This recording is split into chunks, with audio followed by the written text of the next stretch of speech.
Good evening, Bahamas. Coming up tonight, police investigate a triple shooting in Pinewood Gardens that left a man dead. That incident coming hours after a man was gunned down outside his home in the Seabreeze area. Meanwhile, the Deputy Prime Minister defends government's decision to reopen the country, and the teachers' union calling for a clear plan to reopen schools.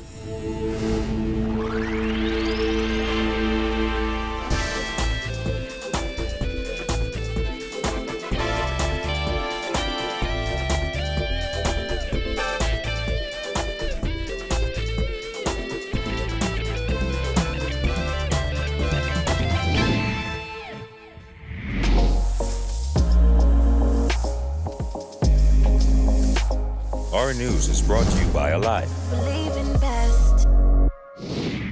Welcome to Our News and thanks for joining us. I am Jared Higgs. Topping news tonight, the Ministry of Health has confirmed 5 new coronavirus cases, 3 on Grand Bahama and 2 on New Providence. Both New Providence cases have a history of travel. They are a 73-year-old man and a 27-year-old woman.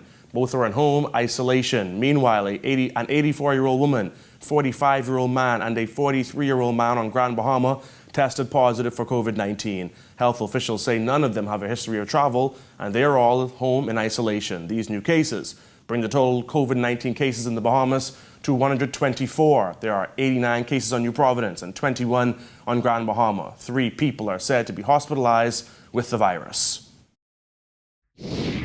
New Providence rocked by gun violence today after a man was murdered during a triple shooting in Pinewood Gardens that left 2 others in hospital. It was a second murder in 5 hours. Jillian Gray has the details.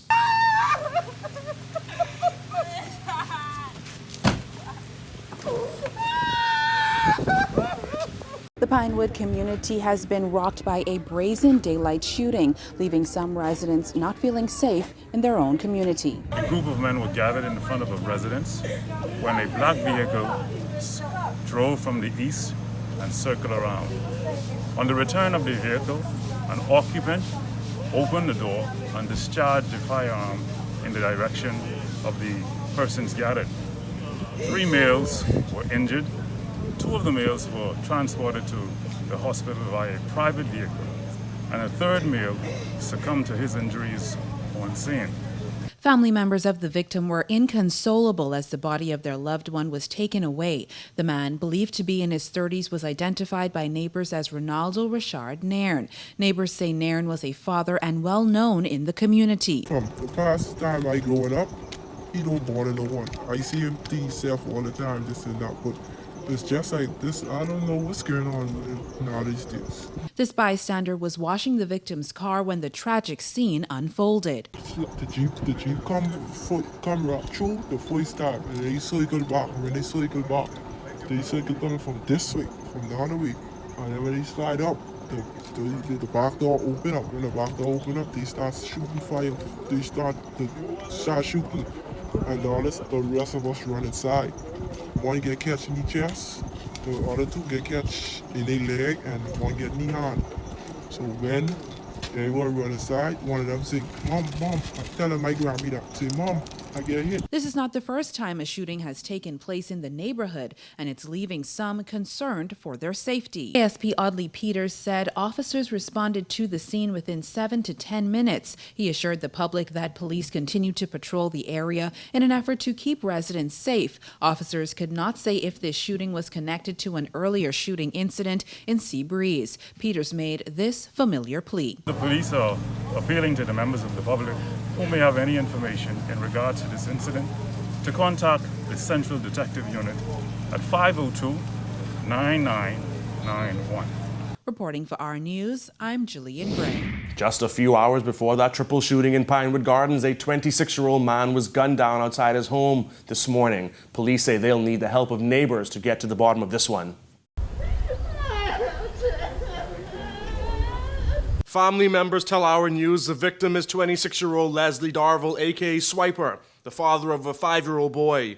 According to police, Darville was at his home on Menthorne Street in the Seabreeze area when he went outside and spoke to the occupants of a white vehicle. He had a conversation with them for a short time, and a passenger from that vehicle came out of the vehicle and shot him before getting back into the vehicle and speeding away. Darville was taken to hospital where he died from his injuries. Family and friends converged on Darville's home as news of his death spread. One friend says the 26-year-old was actively chatting with friends online in the hours leading up to his death, complaining that his power was off. Eventually, he fell silent and they didn't hear from him again. The man's son was also at the home during the incident. Police are unsure whether Darville, a former Queens College student, knew the men he was talking to before he was killed. We can only suspect that maybe they are known because our information is that there was a conversation. So it appears as if there may have been persons who were known to him. But again, because we are very early in this investigation, we will have to do some more work and depend on the public for information that can assist us. Darville played baseball in his younger days, and friends described him as a devoted father who kept to himself. The man's grieving mother was distraught as she questioned why somebody would kill her son. Police are appealing to members of the public for help solving this latest killing. So we are asking people in this community, this is the Seabreeze, Sandilands Village Road community, for any information that they may have that can assist us with solving this matter.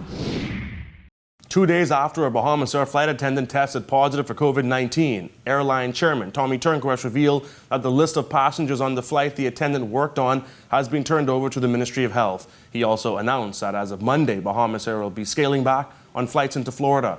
Giorgio Bain reports.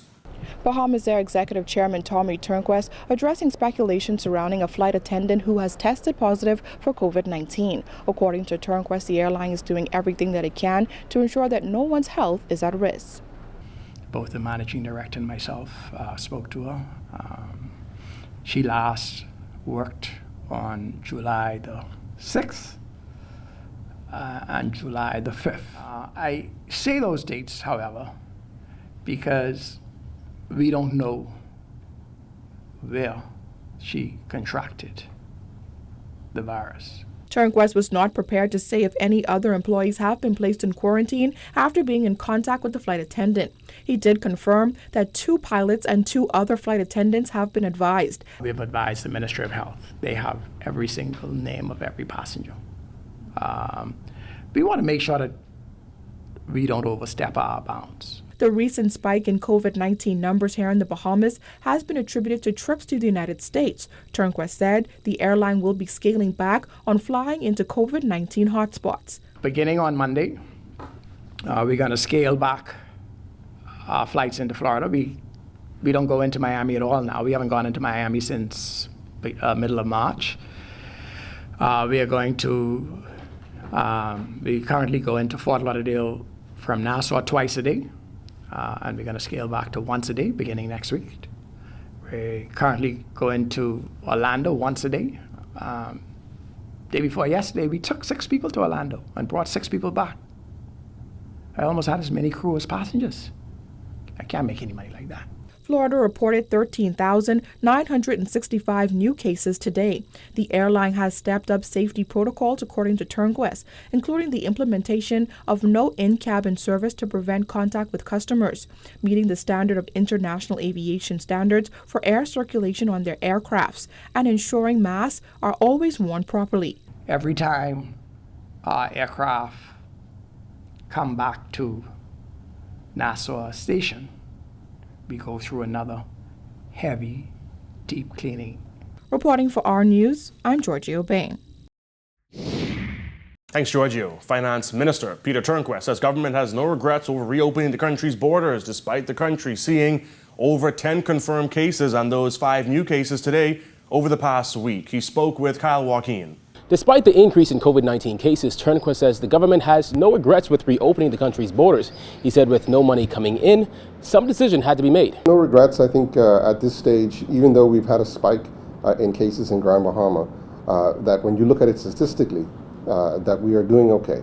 Between June 15th and July 7th, there were no new cases of COVID-19 in the Bahamas, and the total number of confirmed cases stood at 104.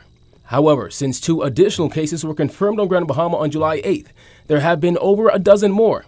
And with many of those cases travel-related, Turnquest was asked whether the government has any regrets about making the call to reopen the borders. If you have a circumstance where you're not earning foreign exchange, and our largest foreign exchange earner is tourism, and you're consuming So you're using U.S. dollars to buy and import products. Obviously, after a while, you're going to have a drain on the reserves.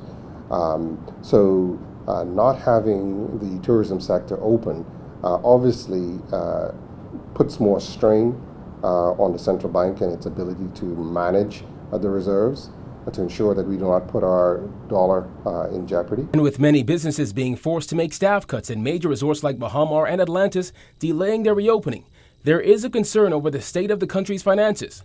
Turnquest insists there is no financial crisis just yet, and that the government's projections would still be on target as long as the pandemic has some sort of remedy by late fall. Whenever you have your major source of revenue cut off, you're not in a good place. However, we are certainly not in a period of a position of crisis.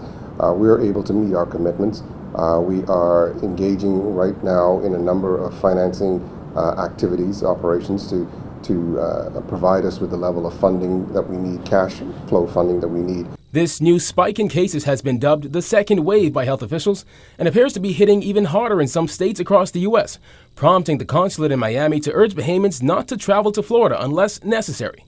Turnquest said if COVID-19 continues to surge past the summer and into late fall, then government projections would have to diverge and other assessments would have to be made. But does this mean any future layoffs in the public sector? Again, it's too early for that. We have given our commitment that we're going to retain as many people as we possibly can. Hopefully none will be released. Certainly those who are on the permanent pensionable role. There may be service contracts and other types of engagements that we will look at and may not renew based upon where we are. For Our News, I'm Kyle Joaquin. Still to come, the teachers' union calls for a clearer plan ahead of the new school year. Stay tuned.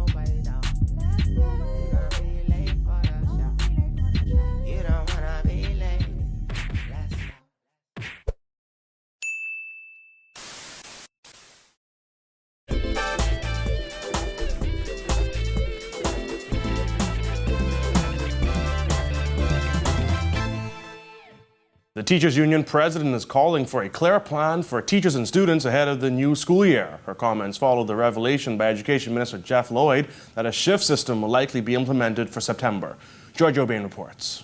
As education officials consider implementing a shift system when schools reopen in September, Teachers Union President Belinda Wilson is calling for a clear plan on what the future holds for teachers and students in the new school year. So if you have face-to-face or you have the online or virtual learning or the blended learning, each of those models must have various aspects to it. So the face-to-face must include social distancing and the wearing of masks, the cleaning and the sanitizing of the schools. So there's a need for policies and guidelines on how that will be facilitated. Education Minister Jeffrey Lloyd said on Tuesday another option is virtual learning. However, Wilson said if that happens, teachers must be trained and students must be equipped with the necessary resources. If it's online or virtual learning, then teachers need training, students need training, you need the devices, you need reliable internet, you need reliable electricity. The parental supervision needs to be also taken into consideration. Lloyd assured the public that safety protocols such as social distancing and masks will be enforced. However, some parents and guardians are skeptical. Oh, heck no. Come on, they're children, you know what I mean? They're going to try. I believe that they will try because a lot of them, especially younger ones, will see it as a game, as something adventurous. But at the end of the day, trust me, you and I as adults, it's yuck this thing off. They like to play, they like to hug. It's not safe. I don't think it is really safe because nobody knows how it's being spread right now. That's a concern. This parent said the decision to send children back to school is a tough one, as her overall concern is the safety of her children. I hate masks. I don't want to be anywhere that I have to wear it over 10 or 15 minutes. And so for a child to have to do that from 9 to 3, as long as they're out, is a bit much. My son is at a private school, St. Anne's, but they'll have things in place that the kids will have to adhere to in terms of spacing in the classroom and social distancing. You probably will have to wear a mask. They finding more cases every day in Nassau, so it make no sense, you know. Number one, the government opened the border too early, and I know what's going on. I guess he said he coming on Sunday or Monday. I guess he to decide what to do. Reporting for our news, I'm Giorgio Bain.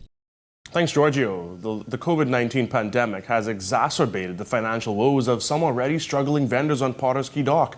The spread of COVID-19 and subsequent curfews and lockdowns came months after a policy that limited parking on the dock dealt a devastating blow to the businesses. Berthany McDermott reports.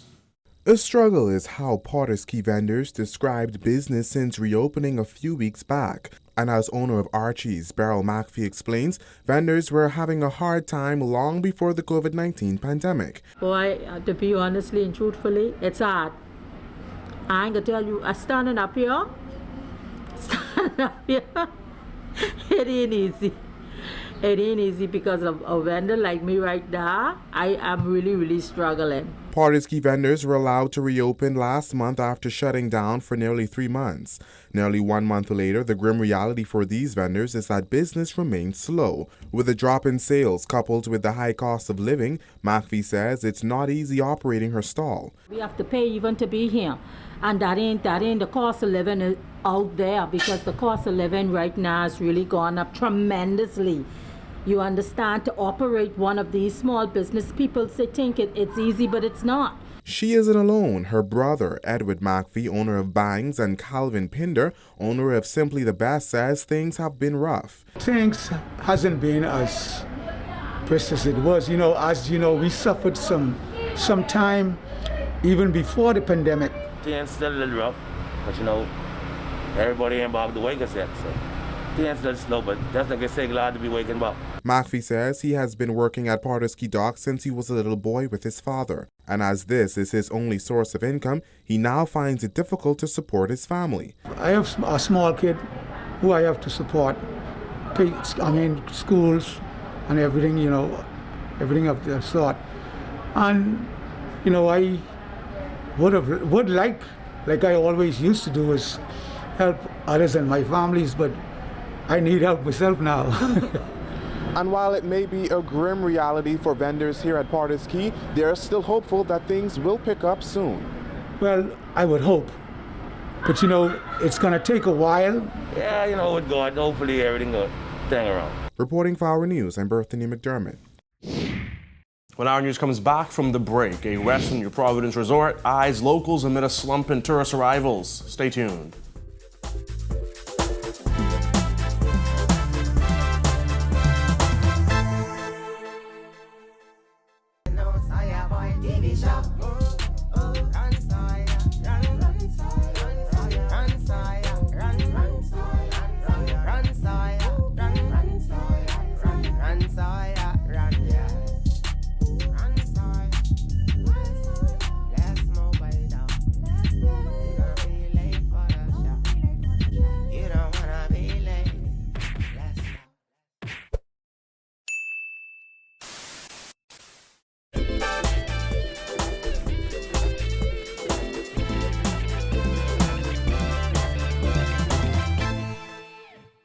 Welcome back.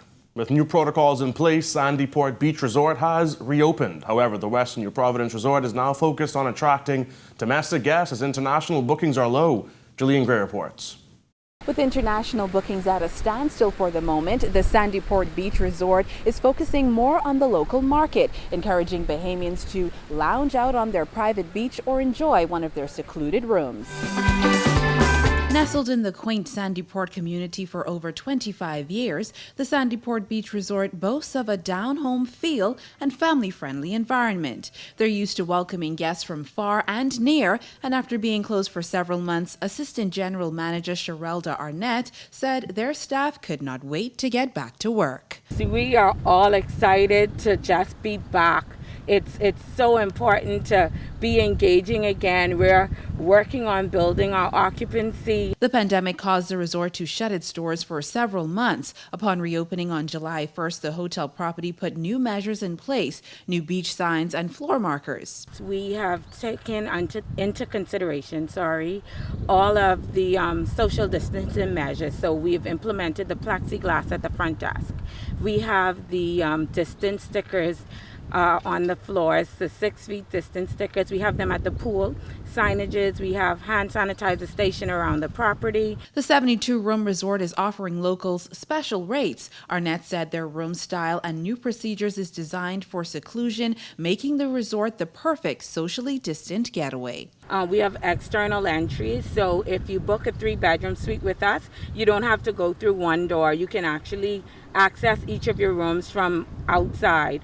Also, our AC unit, we don't have a chill water system or we don't have central air. It's actually split individual units, so that makes it a bit safer for our guests. Then we have our kitchen facility.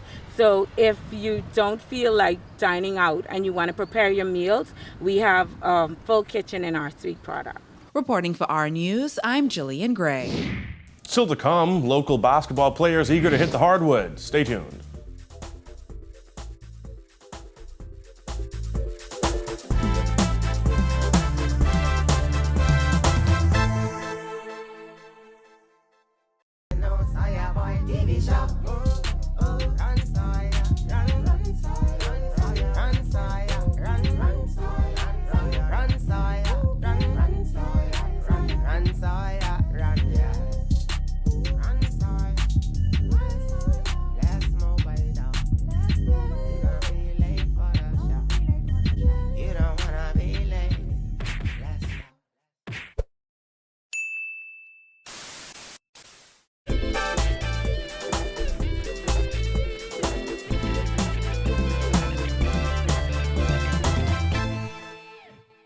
Local basketball is set to resume as leagues look to finish their interrupted seasons. Marcellus Hall has that. With professional leagues like the NBA set to resume later on this month, local leagues like the New Providence Basketball Association and the Ladies Association also set to make their return to the basketball court. Presidents coming up together yesterday to announce the return. President of the New Providence Basketball Association, James Price, says the league is ready to resume playoffs, although with some adjustments. We will continue our season from the semifinals where we stopped into the championship. We decided that we will shorten the distance. Instead of using the full 7 games for the championship, we'll cut it down to 5, and the semifinals will be cut down to 3 due to the time that we have to try to get everything going. Price adding all safety measures will be followed in order to keep players and fans as safe as possible. Right now, we have all the protocols under FIBA and under the Bahamas guidelines as medical. We have all that in place. We're just waiting for them to set a date that we could get to use the gym. Meanwhile, the New Providence Women's Basketball Association also ready to resume as they're into their championship series. We're using AF Valley instead of Donald Davis to finish our finals, which hopefully will start in another 2 weeks. We should be ready, along with the men's league. So men's league and the women's league will be playing at AF Valley moving forward as of now until all of this pandemic and stuff sorted out. Looking forward to see Discount Distributors, Rockets, and the Destroyers. That's coached by Donnie Culmer. Should be very exciting. He's beaten me now 3 years in a row, so I got something for him. So while the official time has not been set, it seems as if tip-offs are not too far away. Reporting for our news, I'm Marcellus Hall.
Thank you for joining us for Our News Tonight. To catch our news on the go, download the Rev Go Play app. On behalf of the entire news team, I'm Jared Higgs.